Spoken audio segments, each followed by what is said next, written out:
Hi, and welcome back to Lecture 2, Module 2.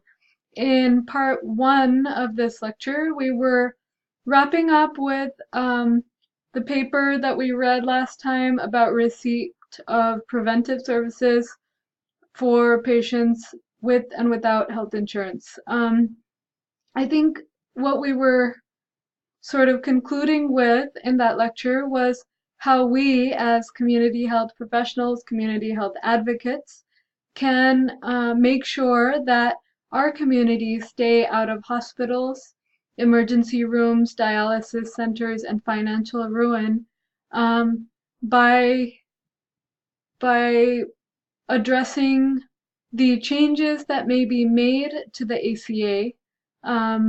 Especially, there is some talk about repealing parts of the law or the parts of the act that advocate for people with pre-existing conditions. So how do we leverage our position as community health providers and advocates and professionals to protect our patients? And I think that's something really valuable to think about.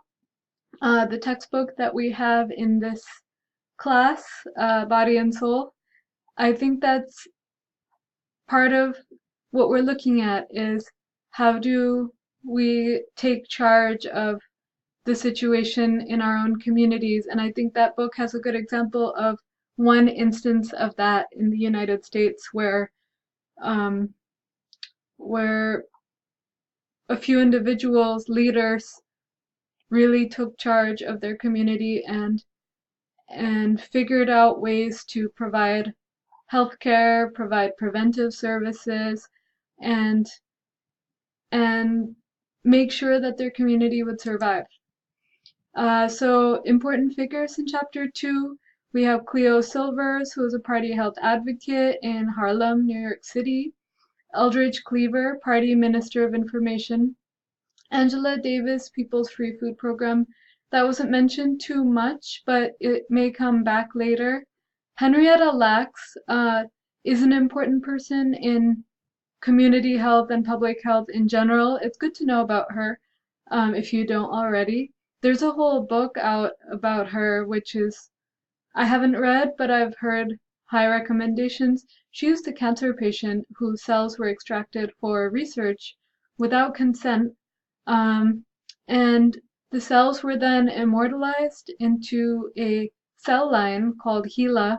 And when I was a researcher at um, the Center for Childhood Cancer Research at AI DuPont Hospital in Wilmington, in Delaware, we used HeLa cells for experimental research, and this is a real thing. Her cells are going strong and used all over for cancer research.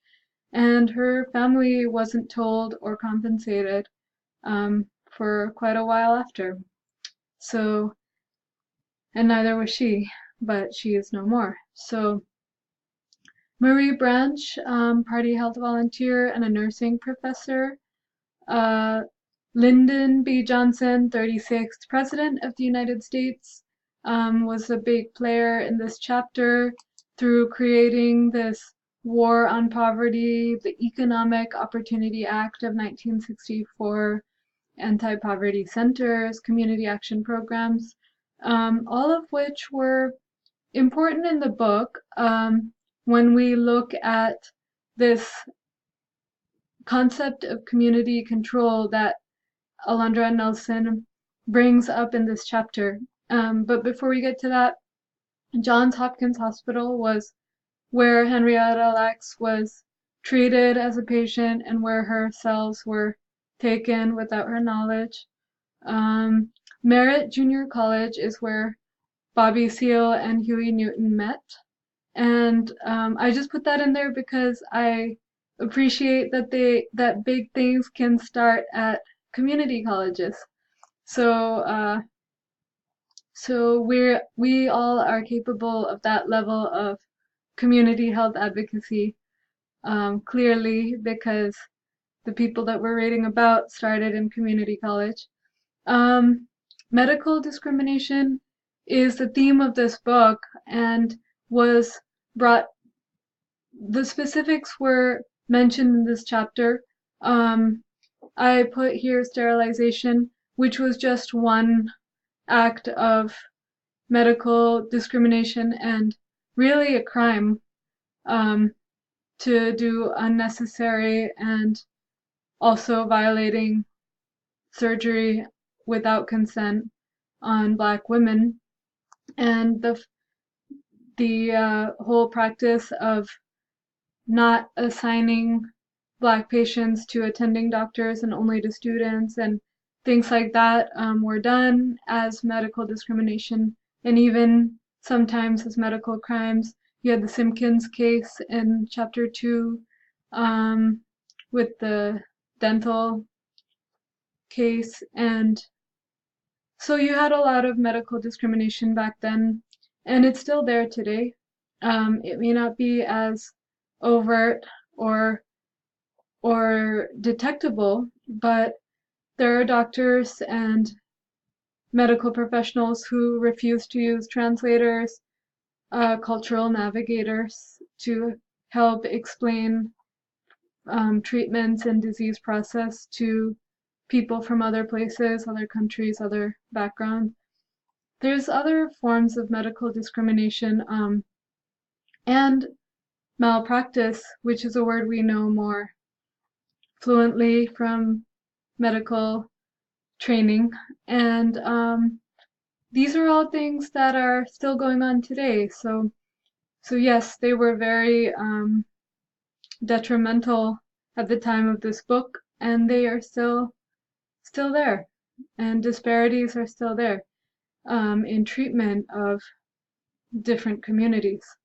And so getting back to community control, I appreciate the focus of this in this chapter because it's something we want to address as community health advocates. I think all these programs such as the War on Poverty, Anti-Poverty Centers, community action programs, things like that exist today.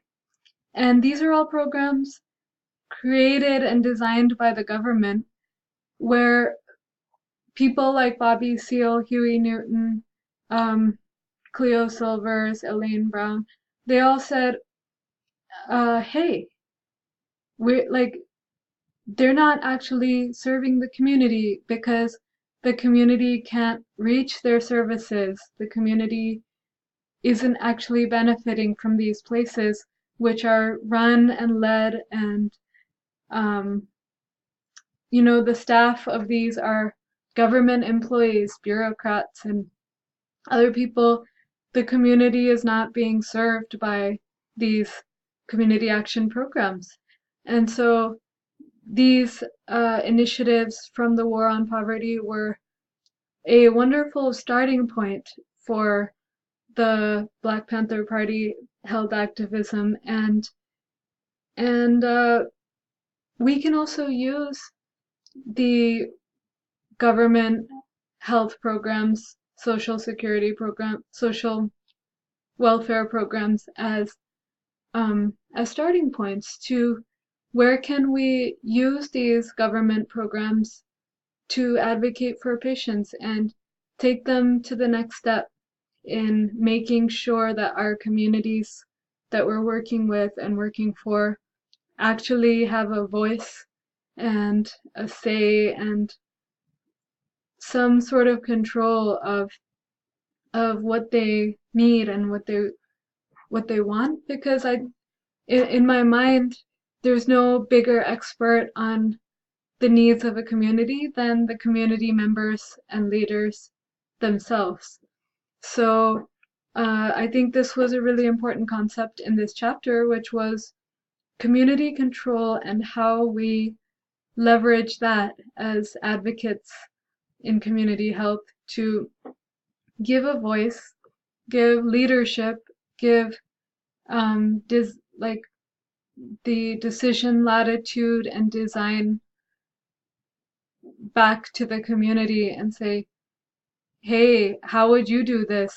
How would you address, how would you identify the gaps?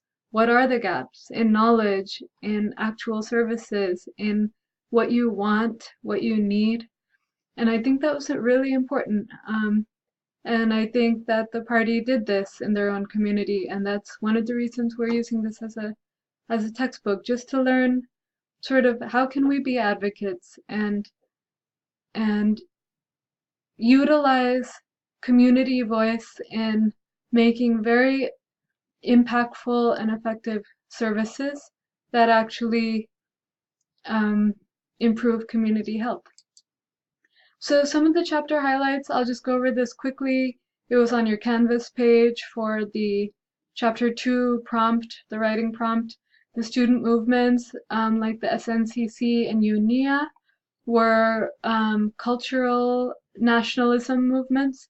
And in that sense, what they mean is they were looking back to Africa as a form of empowerment and community upliftment, which was like wearing African clothes and embracing African culture, which I think most of the party appreciated, but they didn't adopt this as a style per se, because they wanted to see how, looking forward as Black people in America, they could improve these dire situations in health, in survival, in police brutality, more than the cultural empowerment or the cultural nationalism.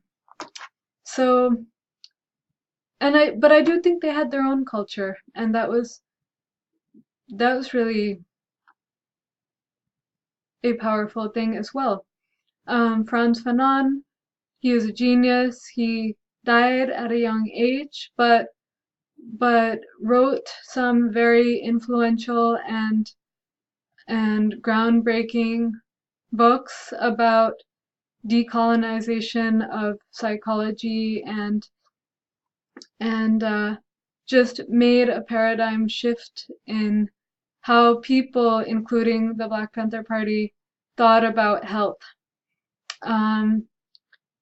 Solutions and approaches that emerged from the trip to China. So I think the delegation of the Black Panther Party who went to China, and you can find more about this on YouTube if you Google Angela Davis and some of the other party members. They brought back a lot from China. They took a huge example from the Barefoot Doctors. As you know, from the chapter, they brought the idea of mobile clinics to the most vulnerable communities back in America. So they used that concept, deprofessionalization of medicine, which they still depended on expertise and high medical quality of care and standards, and they were still adhering to that while letting doctors meet patients where they were at and sometimes dress like the community, mix in the community, and work with the community just as peers. And so that's where these expert volunteers came into play. And how the ideas of guerrilla warfare helped medical volunteers to address the inheritance of centuries of repression. So I like this quote. It was a quote from Che Guevara. He was described as the fighter doctor in your chapter 2. And so I just took this quote as an example of that these medical discrimination that was described in chapter 2, none of it was new. It had been happening to this community, this population, and their ancestors for as long as they stepped on American soil. So it was nothing new. It was more of remembering this and using this as to fight for the war for justice and keep advocating for Black patients' rights and fair treatment in the medical system. So I'll see you next time.